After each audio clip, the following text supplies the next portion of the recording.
What is up, guys? So, this is going to be my review for the mid-season finale of Supergirl Season 3, which is Episode 9, titled Rain. Just like I predicted in my Episode 7 review, this episode definitely felt like it should have come out, like, right after Episode 7. It should have been the episode after Episode 7. The crossover totally messed it up. The episode makes it feel like this episode actually takes place the day after Episode 7, which makes sense for two reasons.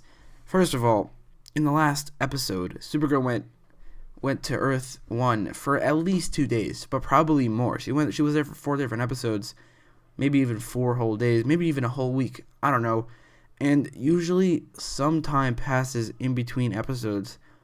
This time around, the episode takes place the very next day, or at least it seems like that, because Sam wakes up from her trip in this episode. She wakes up from the trip she took in Episode 7 in this episode, and her daughter is talking like it's the next morning, which it doesn't really make any sense.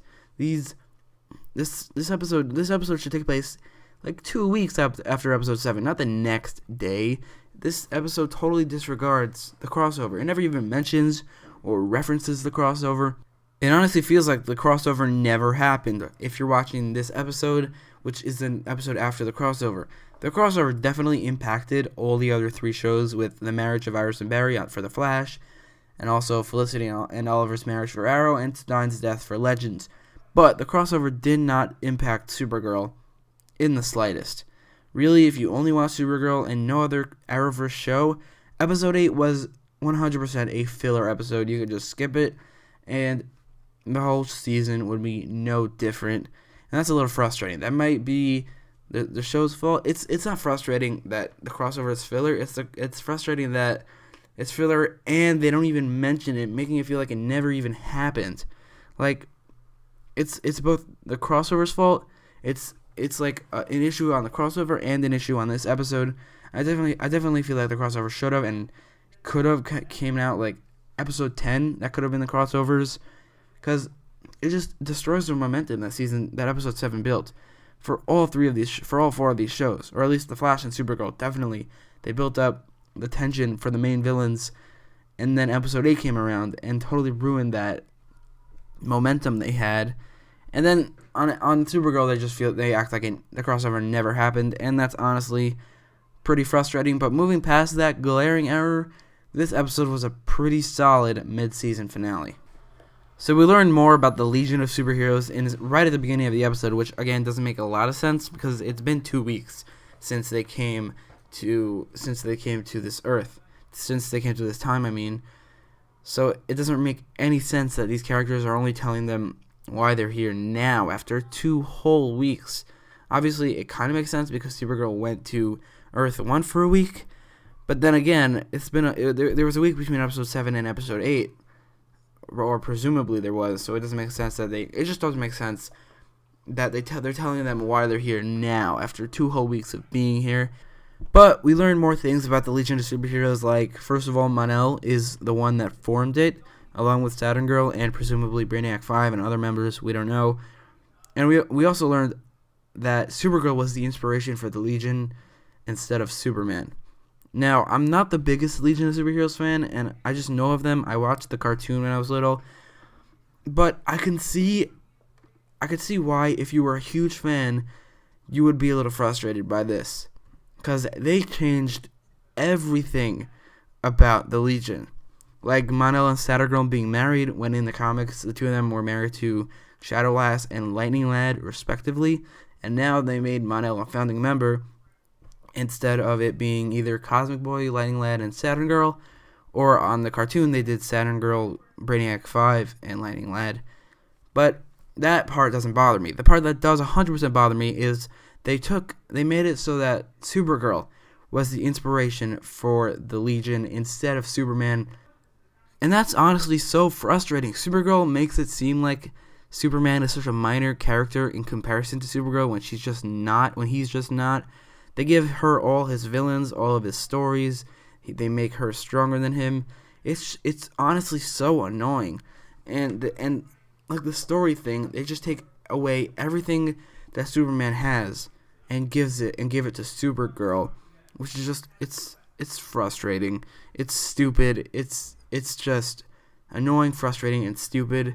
Like this specifically, Superman is the one that inspired the Legion of Superheroes to be formed in every continuity ever. It might have been Superboy when Superman was younger, or Superman. It's always been like that, no matter what. It's one of the main staples of the Legion of Superheroes, and now they've changed it to Supergirl. It just doesn't make sense, although it would be really cool if everything they said up until right now is all a lie.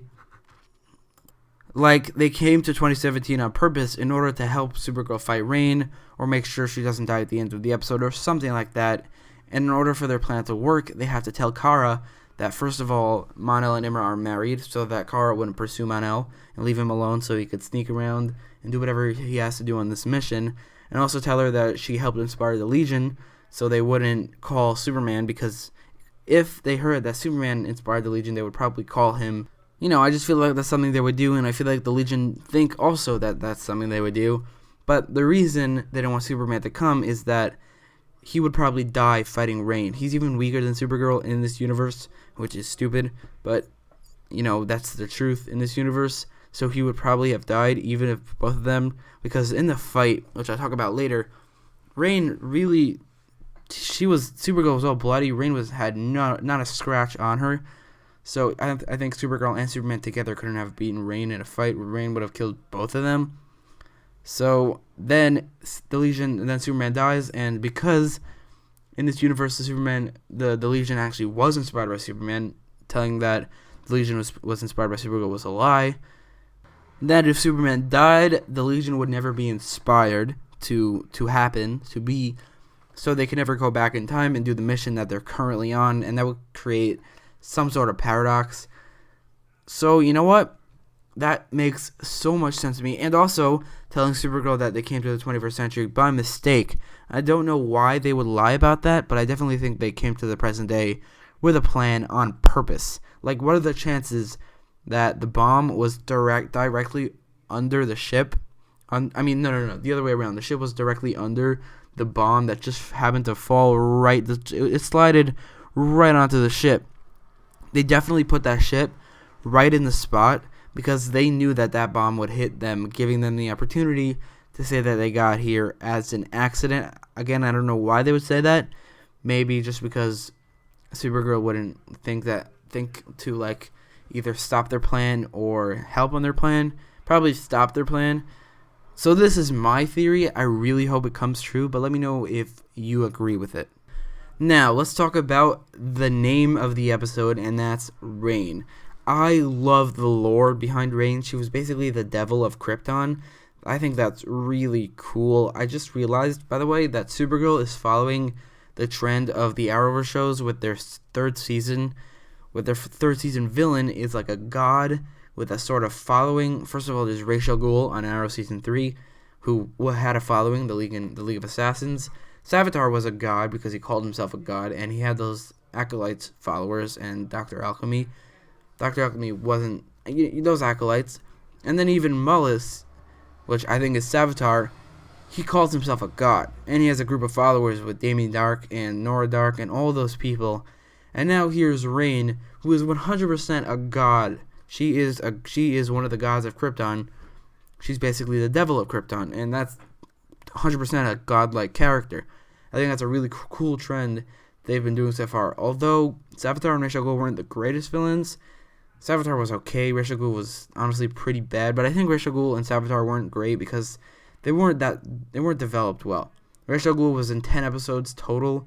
Savitar wasn't revealed until the end. I think Supergirl and Legends are doing this godlike character the best, and I really hope both of them turn out great, Mullis and Reign.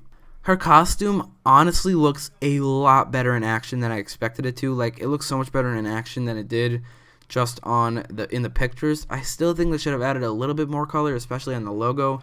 They should have made the outliner of the logo like the S part that Supergirl and Superman have, her version of that white, because it would have made the background pop out more. It would have made the logo, her actual shape, the logo, it would have made it pop out more.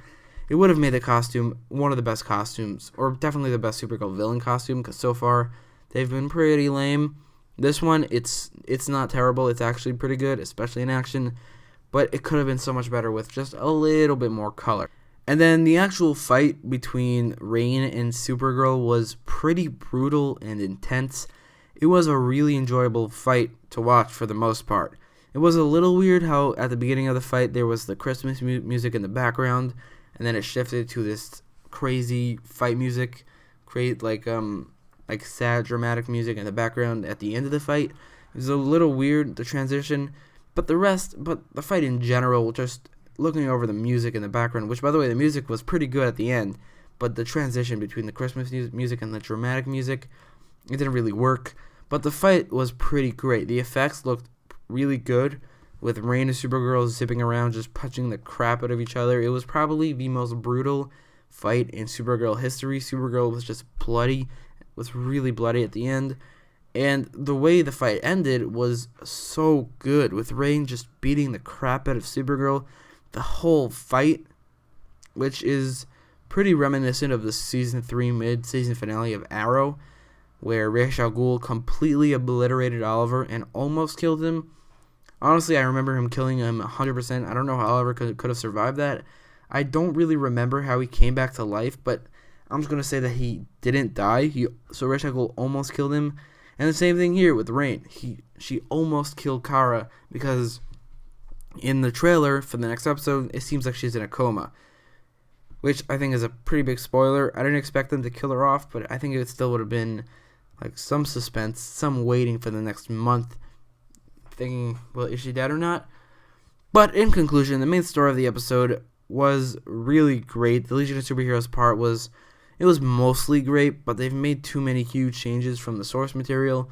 I really didn't care about the side story, but thankfully the main story of the episode was really great, and considering it's the main focus of the episode, it's the main thing that this episode gets rated on. I give this episode a 9.4 out of 10. So what do you think about the episode? Let me know in the comments down below, and don't forget to like, share, and subscribe.